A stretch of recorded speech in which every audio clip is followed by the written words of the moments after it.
ناظرین روپیہ پیسہ میں آپ کو خوش آمدید کہتے ہیں. میں ہوں علی ناصر.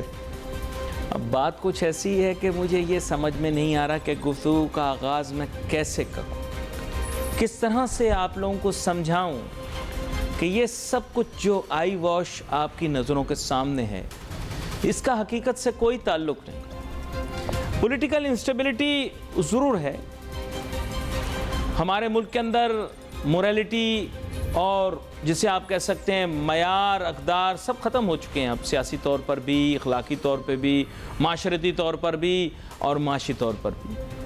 بٹ ٹرائی ٹو انڈرسٹینڈ یہ سب جو اکانومی کا حال ہوا ہے اس کا پولیٹیکل انسٹیبلٹی سے اتنا تعلق نہیں ہے.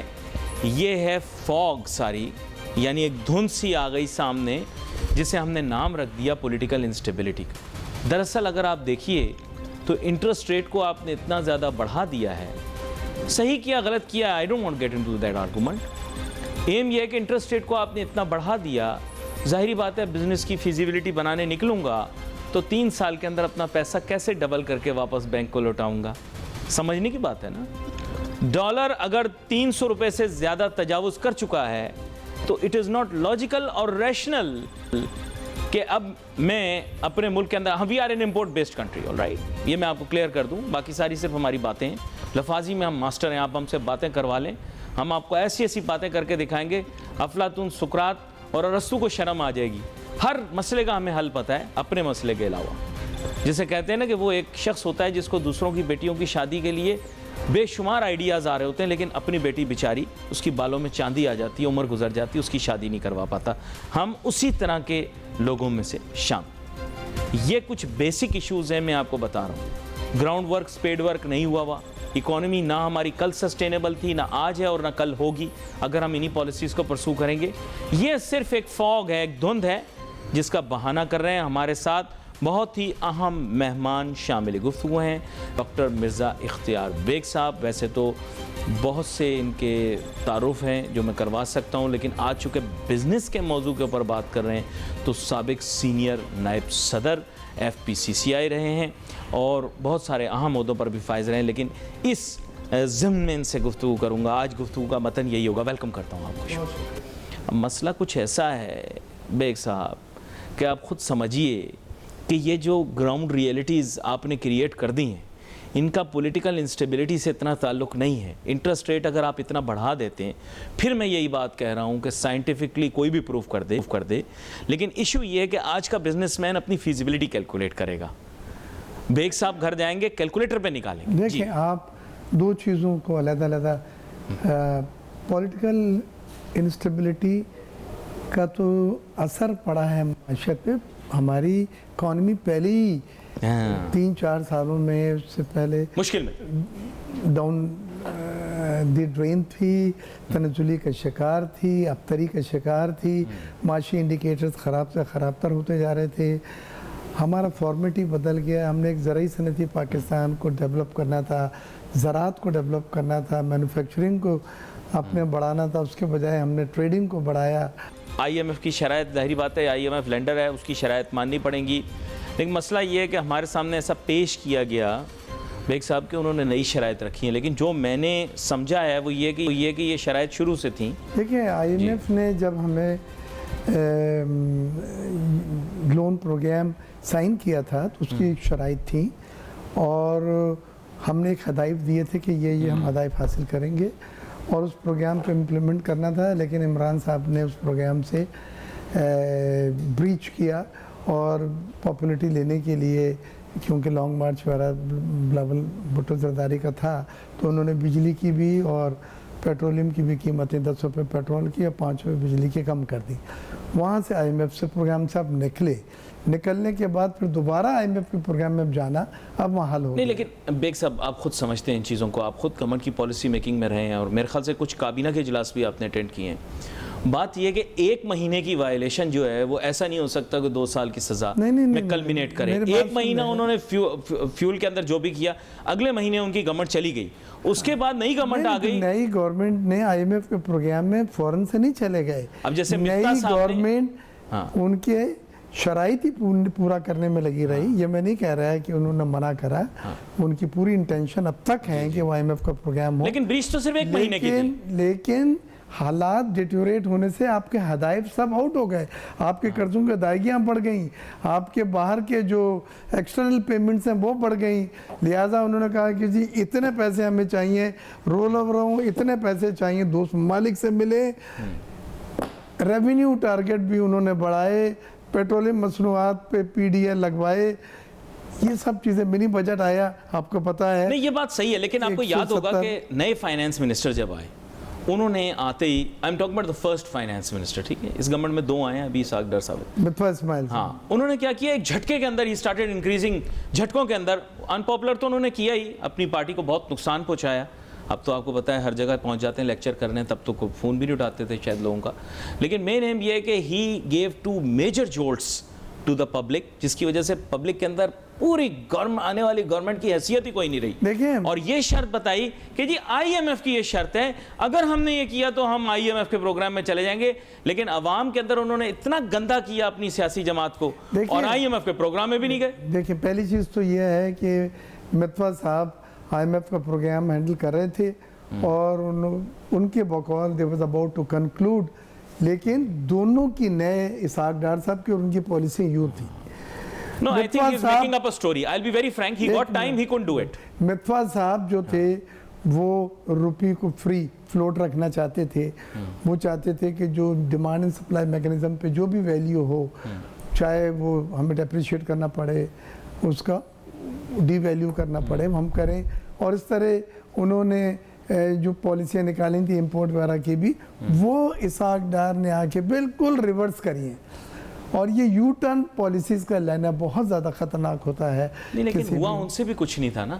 مفتاح Ismail was given a time frame, آپ کر لو, ان سے کچھ مہینے گزرے, نہیں ہوا, انہوں نے بھی یہی سسپینس میں رکھا, ہونے والا, پھر ultimately he was out because he couldn't manage. نہیں, بات یہ تھی کہ اسحاق ڈار صاحب کے آنے کا ہو گیا تھا, اور اسحاق صاحب کی مور سینئر پوزیشن ہے, انہوں نے آ کے, لیکن انہوں نے وہی پرانا طریقہ کار اختیار کرنے کی کوشش کی. در سننے دیں مجھے بیچ میں, اور پرانے طریقہ کار میں انہوں نے روپی کو کنٹرول کیا, اور کہا میں 200 روپے کے اندر رکھوں گا, اور وہ رکھ بھی سکے. لیکن انہوں نے فورن ریزرو سے ڈالر نکال کے بیچ کے ڈیمانڈ مارکیٹ کی پوری کی, سپلائی کی جو تھی ڈالر کی وہ پوری کی, اور تھوڑے عرصے کے بعد وہ یہ نہیں کر سکے کنٹینیو. جب پریشر بڑھا تو انہیں ہاتھ ہٹانا پڑا. جب ہاتھ ہٹایا انہوں نے تو ڈالر بری طرح کریش ہو کے, فلوٹ ہو کے اپنی اصل قیمت پہ آیا ہے. آج جو ڈالر کی قیمت ہے 308 روپے اوپن مارکیٹ میں, 287 روپے 25 پیسے یا 50 پیسے انٹر بینک میں. تو یہ جو 1 سال میں آپ نے دیکھا تقریباً 100 روپے کا ڈی ویلیویشن ہوئی, ڈیپریسیشن ہوئی ڈالر کی, وہ اسی بنیاد پہ ہوئی ہے کہ آپ نے ڈالر کو فری مارکیٹ میکنزم پہ چھوڑ دیا. لیکن ہمیں اس کی کک پڑی ہے, وہ سنیں آپ. ایک کک تو یہ پڑی کہ اگر 1% مارک اپ بڑھتا ہے, ہم نے ڈسکاؤنٹ ریٹ بڑھانے شروع کرے, ہم 21% پہ آ گئے, اور بینک کے لینڈنگ ریٹ 24% ہے. جب 1% ریٹ بڑھتا ہے تو تقریباً 300 ارب روپے آپ کے اضافی قرضے ہو جاتے ہیں. آپ نے 10% چلے بڑھایا, 10% تھا, اب آپ نے 20 کیا یا 21 کیا, تو آپ کے 3000 ارب روپے تو قرضے آپ کے بڑھ گئے. ڈیٹ کی یہ وہ قرضے جو آپ نے لیے نہیں ہیں, یہ رات کو سو کے اٹھے ہیں, اور ڈالر کی ویلیو بڑھ جانے کی وجہ سے آپ کے اوپر ادائیگیاں بڑھ گئی ہیں. یہ ایک چیز ہو گئی.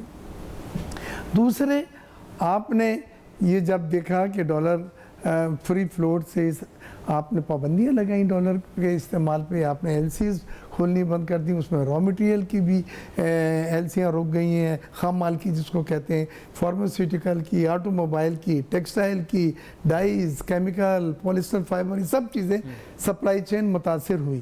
آپ نے ڈالر کو تو روک لیا, آپ نے ٹریڈ ڈیفیسٹ کو کم کر دیا, کرنٹ اکاؤنٹ خسارہ بھی آپ نے کم کر دیا, لیکن آپ کی اکنامک ایکٹیویٹیز جو ہیں وہ بری طرح ڈسٹرب ہو گئیں. آپ کی ایکسپورٹ کرنا شروع ہو گئی, کیونکہ آپ کی ایکسپورٹ امپورٹ سے ریلیٹڈ ہے.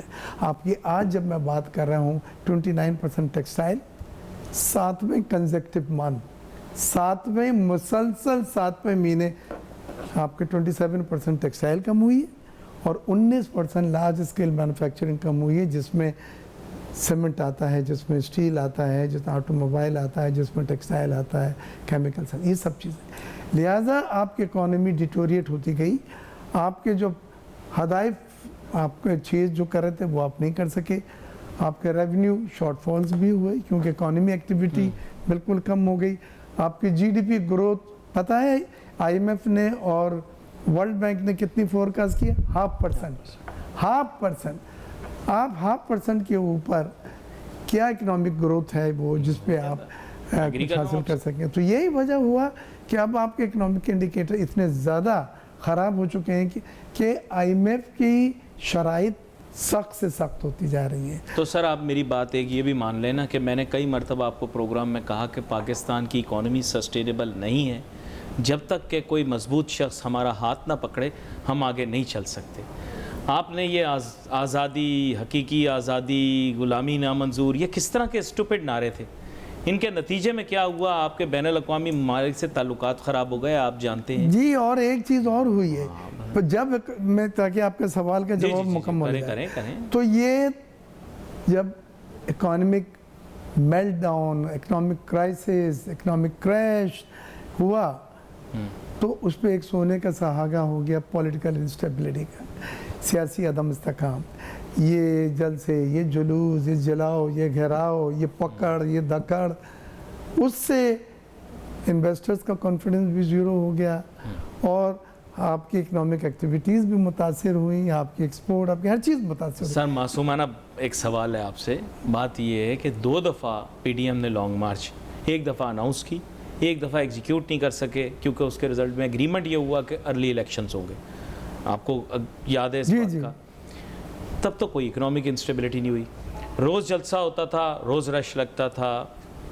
میں یہ کہتا ہوں بڑی اچھی تقریریں کی مریم صاحبہ، پولیٹیکلی بہت، میں یہ بات کر رہا ہوں اس وجہ سے کیونکہ مریم صاحبہ پروگرام دیکھتی بھی ہیں اور بیگ صاحب کے توسط سے پیپلز پارٹی کے بھی بڑے عام لوگ دیکھتے ہیں۔ مجھے انہوں نے بتایا ایک دفعہ کہ زرداری صاحب نے بھی تعریف کی جب انہوں نے پروگرام میں بات کی، تو بات یہ کہ تب مقبولیت بڑھ رہی تھی، you have to understand, but there was no impact on the economy even improved during COVID, you will have to agree on this۔ Covid میں ہم نے بڑا اچھا مینیج کیا، کووڈ میں حکومت نے جو اسمارٹ لاک ڈاؤن انٹروڈیوس کرایا تھا اس سے فیکٹریز بھی چلی، ہم نے وقت پہ ڈیلیوریز بھی دی، شپمنٹ بھی کی، بائر بھی خوش تھے۔ آج بائر کیوں کمفرٹیبل نہیں ہے؟ وہ یہ کہتے ہیں کہ آپ کے پاس تو ڈالر نہیں ہے، آپ کیسے امپورٹ کریں گے را مٹیریل؟ آپ کے ملک میں وہ اکنامک انسٹیبلٹی نہیں تھی۔ بلاول صاحب جو ابھی فارن منسٹر ہیں، ان کو کووڈ ہوا، کوئی اکنامک انسٹیبلٹی نہیں ہوئی، بالکل شفا یاب ہو گئے، بعد میں ٹھیک ہو گئے۔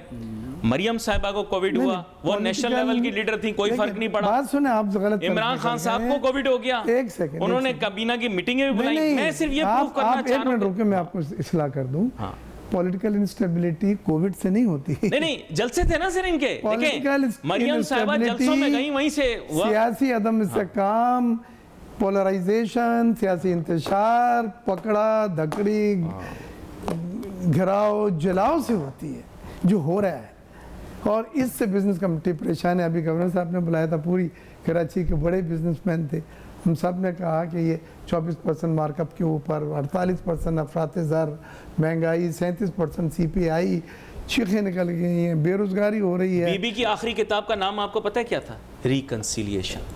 میں آج آپ کو سمجھا رہا ہوں، بیگ صاحب آپ بڑے فین ہیں، ابھی بھی آپ یاد کرتے ہیں بی بی صاحبہ کو، پروگرام سے پہلے آپ بات کر رہے تھے، بی بی صاحبہ کی کتاب، آخری کتاب ریکنسیلیشن تھا۔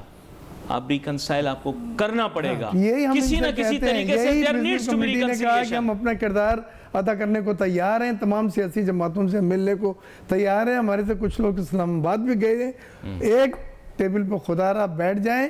اگر آپ چارٹر آف اکانومی نہیں بھی بنا رہے تو ایک ایمرجنٹ پلان تو بنا لیں ان کرائسس سے نکلنے کا۔ یہ اداروں کی املاک جلانے سے ٹھیک نہیں ہوگا، بالکل۔ یہ عدلیہ کا خدا نہ خواستہ جس طرح سے میں نے دیکھا، اللہ معاف کرے، کہنا نہیں چاہیے ویسے تو، میں کہہ رہا ہوں خدا نہ خواستہ، لیکن میری آنکھوں نے یہ بھی دیکھا کہ عدلیہ کا جس طرح سے، اور ہماری اعلیٰ عدلیہ کے جو منصفوں کا گھیراؤ کر کے جو ہے وہ کرنے کی کوشش کی گئی، سرکاری املاک کو نقصان۔ اچھا ایک بات تو میں نے آپ سے کی ہی نہیں، جو میرا پرانا شکوہ ہے، وہ یہ ہے کہ جب بھی میں بات کرتا تھا سی پیک کے متعلق، آپ بھی کہتے ہوں گے صاحب یہ کیا بول رہا ہے، لوگ کہتے تھے محب وطن نہیں ہے.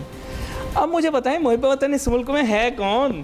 اب آپ مجھے بتائیں نا. دیکھیں جہاں اداروں کا کوئی عزت ہی نہ ہو اس ملک کے اندر کون محب وطن ہے؟ آپ مجھے بتائیں. میں محب وطن ہوں، بلکہ آپ محب وطن ہیں، لیکن یہ لوگ جو کر رہے ہیں یہ میرا نہیں، برا نہ ماننا. دیکھیں پہلی چیز تو یہ کہ سی پیک ایک نیشنل پروجیکٹ ہے، میں پہلے دن سے کہتا آیا ہوں.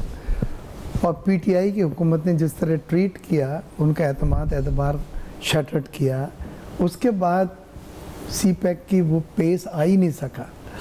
وہ باقی کے جو منصوبے تھے جس میں اسپیشل اکنامک زونز تھے 10 وہ بننے تھے، وہ رک گئے. گوادر کا کام وہیں کے وہیں رک گیا. صرف یہ پاور جنریشن 10,000 میگا واٹ کی جو تھی وہ آپ نے حاصل کری. اس کے بعد اعتماد ان کا شٹرڈ ہو گیا، کیونکہ رزاق داؤد صاحب نے کہا تھا کہ we want to hold on all the project and to review it.